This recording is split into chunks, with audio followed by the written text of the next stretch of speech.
another sniffle of that dough. Just give me one more sniffle, another sniffle of that dough. So, hi, my name is Cathy. I am the founder of Woodlands Paranormal, which is a group in North Houston, Texas. We have some members in our group that have investigated since 2000.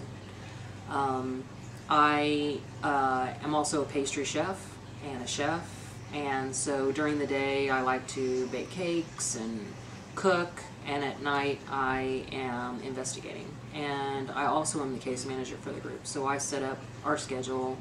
I contact clients. I'm the first contact for people who call in to the group with a problem.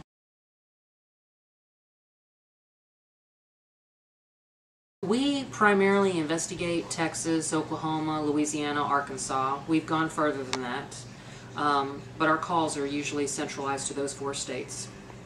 And right now we're primarily focused on Texas, but we do get calls in the other states.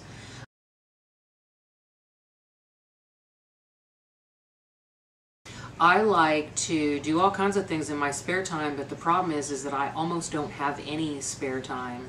So if I could find some spare time, I like to paint, sew, I like to go swimming, I like to just relax.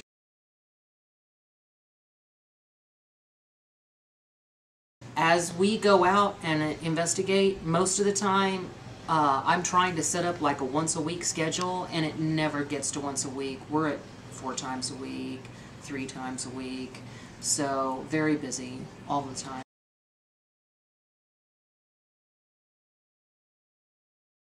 I love Fort Chaffee, and it's no longer with us anymore because it burnt down. Otherwise I would be going back in that building. We had 2 full days and nights in and out of all of the buildings, 121 buildings. And it wasn't enough time to thoroughly investigate it. Other than Fort Chaffee, I love Villisca, Iowa, Axe Murder House. That was fun.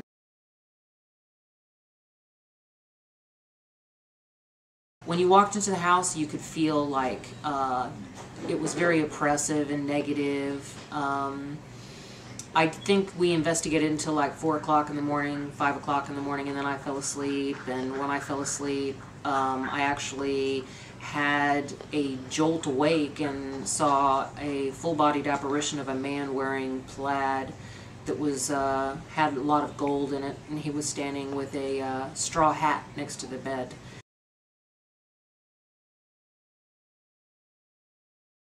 One time we were leaving a cemetery in Arapahoe, Oklahoma, and I had to jam on my brakes to avoid hitting what I thought was a dog in the road, a gray dog.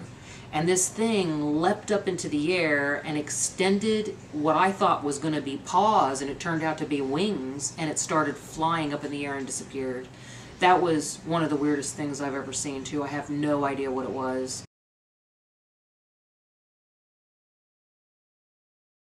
On the last couple of years, our cases have turned dark, where we've actually had to get a priest to be on our team because we have that great of a need. I would say half of our cases probably require us to go in and cleanse.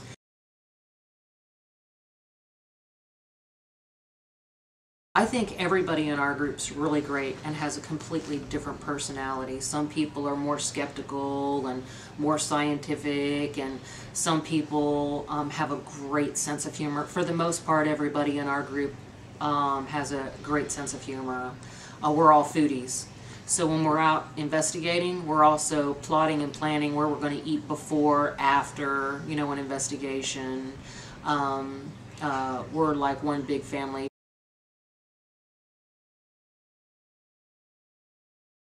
Through my blog, hauntedchef.com, and we're also on there as Woodlands Paranormal.